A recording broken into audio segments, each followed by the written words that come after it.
Hello viewers, welcome to my channel EC63. இன்னைக்கு Tamil Nadu syllabus standard 9ஓட chapter 5 exercise number 5.2ல third சம்ல second subdivision பார்க்கலாம். இதுவும் ஐசோசெலஸ் ட்ரையாங்கிள் ப்ரூவ் பண்ண வேண்டியது தான்.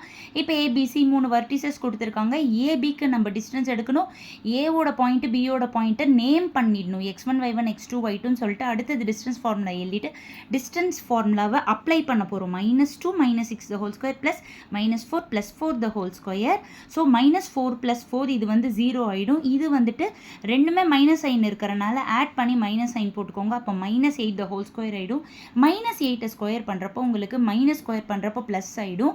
ஸ்கொயரும் ரூட்டும் கேன்சல் ஆகிட்டு உங்களுக்கு 8ன்னு கிடச்சிரும். அடுத்தது பிசி கண்டுபிடிக்க போகிறோம். அதே மாதிரி x1 y1 x2 y2 name பண்ணிக்கோங்க. டிஸ்டன்ஸ் ஃபார்முலா எழுதிக்கோங்க. இப்போ ஃபார்முலாவை அப்ளை பண்ணிக்கோங்க.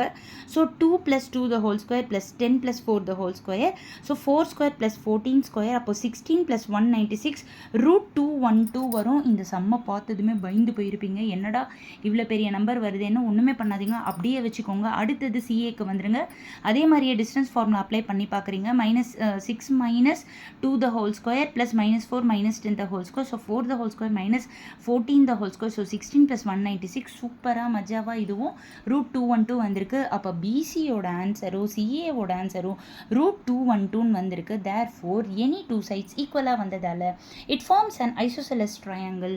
ஃபுல் சம்மை லாங் ஷார்ட்டில் மறுபடியும் காமிக்கிறேன், பார்த்துக்கோங்க. இது ஏபியோட பார்ட்டு, அடுத்தது இது பிசியோட பார்ட்டு, அடுத்தது இது சிஏவோட பார்ட்டை எழுதி கன்க்ளூஷன் பண்ணி முடிச்சிருக்கோம். Thank you viewers.